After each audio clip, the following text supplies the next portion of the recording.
Wrapping up our discussion with Dr. John Kani in studio with us now. So many questions coming from viewers, and I don't want to ignore them because I think these are your biggest fans. They really are. One question coming through, who was it from? I'm not sure. But the question was, what are your greatest fears? Wow. I don't think I have that.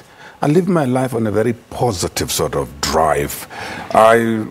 One of the things I would really think about fearing is to wake up one morning and we undo all the great things we've done for our country.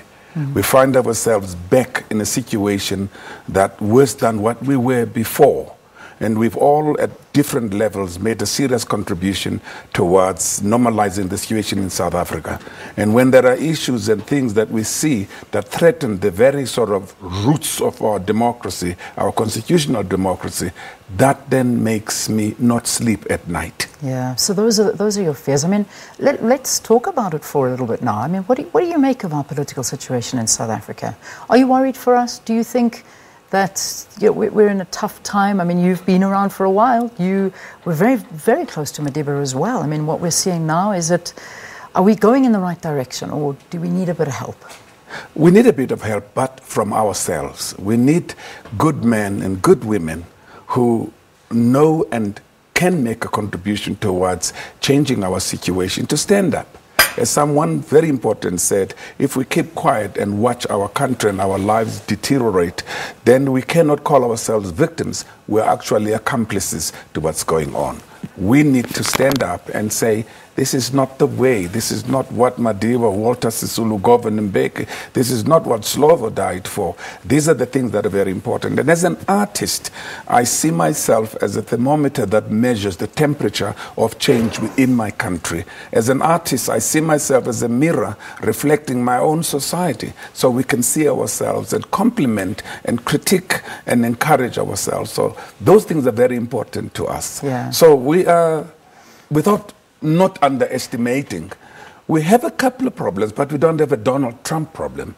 We're not about to press the nuclear button to blow off North Korea, but we are at a level where, look at what's happening in Zimbabwe. We're watching with bated breath and great anticipation that there could be some peaceful transition of power. And this is issues that we believe that we should be leading this kind of dialogue and interaction. Yeah. So we're very sort of almost there. We've got a couple of problems, but we're dealing with them. We're dealing with them. Good. I'm happy to hear that. Derek Howell saying, please ask John if he would please be so kind as to join the run for the presidency. What a great inspiration he would be to our country. Would you ever want to do something like that? No. No, I don't blame you. I don't blame you. No, I want to sleep at night. Timo saying, I'm going to watch Black Panther. I heard there is it Xhosa? Is there in Black Panther? Or yes, it's in Black Panther. That's in Black Panther? Yes, well, it is indeed. There you go. So, I mean, you're spreading this. You're spreading this all around. Yolisa saying, hello, the legendary John Kani. How do you do this for so many years? It's the only thing I can do. If there was something else, I would. I don't think you would. I don't think you would. It's all you know. It's all I know. I love storytelling. I'm a sucker for Once Upon a Time. And once you start, even if I watch a movie, television, even if I watch a play, and once the story starts, the lights go out, and once upon a time, my life lights up. Yeah. I find the purpose of being, the reason why I am on this earth, to share the story of life, to celebrate humanity. And that's my drive. Yeah, and I love it. Another one, a lot of people talking about your son, Ntandwa. Were you happy that he's following in your footsteps? I tried to get him to do something like political science, industrial relations. I tried him to talk. We're very gentle and very subtle. I wasn't open about it. Come on, my boy, get yourself a profession. Yeah. Acting's not a profession. and then I asked him that past matric, now what you going to do? He says, well, I'm looking around. I'm in New York running on Broadway with Nothing But the Truth. So I call home. And I talk to my wife Monday. How's things at home? And then he says, oh, Atanda wants to talk to you. Oh. So Atanda comes on the phone and says, Daddy, I'm in. I said, great. This university. I said, fantastic. Drama. Oh, no. I didn't say a word. It was dead silence. He said, that's exactly why I didn't tell you. Because I didn't want you to say anything.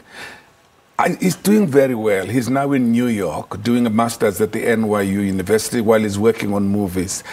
My only fear was, is it possible he's looking at the lights and the glamour and the all trappings of around John Kani, or is he really passionate about being an artist? Does he really want to be an actor? Is it not me confusing the situation?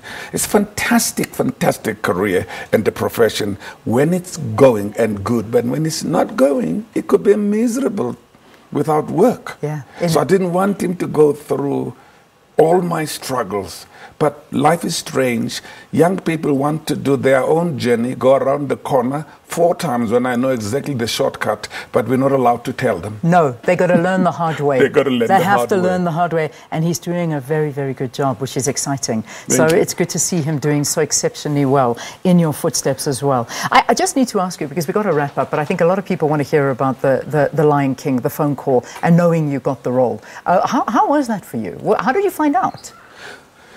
When I worked with Captain America Civil War, it's Marvel. And then Marvel, you know Marvel bought Disney. Yes. So they're one company now. And then, of course, I did the Black Panther. While doing the Black Panther, my agent, Munin Lee, she's an incredible lady. She's amazing. Emily, she's she amazing. Really is. She says to me, someone's going to talk to you while on set. And I'm lying on this mound, pretending to be dead, preparing for the funeral in the Black Panther. And this young lady comes over to me and whispers, Dr. Kani, we're so happy you'll be joining us with the Lion King. I said, thank you, in Atlanta. So I called my son, my youngest son. He's a comic fundi. Yes. I could ask him about Robocop or Robo-what. He will tell me exactly when was the first one published, a century ago. I said, oh, I'm going to be in the Lion King. He says, don't play Mufasa because he dies quickly. Don't play Scar. Yeah. Don't play Scar because he's only in the beginning. I said, which character? Says, Rafiki would be great, Dad. And then I got the call. You want to voice Rafiki. Oh, wow. And then we had a conversation with the producers, and he says to me, what do you think about Rafiki? I says, can I remind you, The Lion King is an African story somewhere in Mpumalanga. So it's in Africa. Yes. So the monkey Rafiki is a sage, old wise man, an advisor to the king and the pride. He's there on the birth of children. He's there on inauguration. He's there on the death. So he's like the voice of reason to the king. He said, I like that. You in? I will. How is that? And then Lebo M phoned you to say how proud he was of himself. Lebo M comes and says, Dada, I'm so proud of myself. He says, why? He says, every time your face comes on the screen and we talk about you, and I always say, that's my dad. I love it. That's my dad. So I have these millions of young children who claim I'm their father. Ah, John, I've loved this. I really have. And I thank you so much. I know that there's piles of questions I've still got in front of me, but that you can never sum up your extraordinary life in just a couple of minutes here on television. You're amazing. We love you. The viewers love you. And somebody wrote in and said that they wish they could find that doctor who was a guardian angel of South Africa for saving you. And isn't that... I could find him too. That's a compliment in itself. That's indeed. Thank you so very, very much for being with us. We love you, and we want you back and with us for as long as possible. Love you too, Leanne. Thank We've you. been together quite a number of years. years. But we're still young. I know. Of us. I know. There are many more kisses to come. Thank you. John Kani, live here on Morning Live. I hope you enjoyed the interview. All right. It's 22 minutes past 8 here on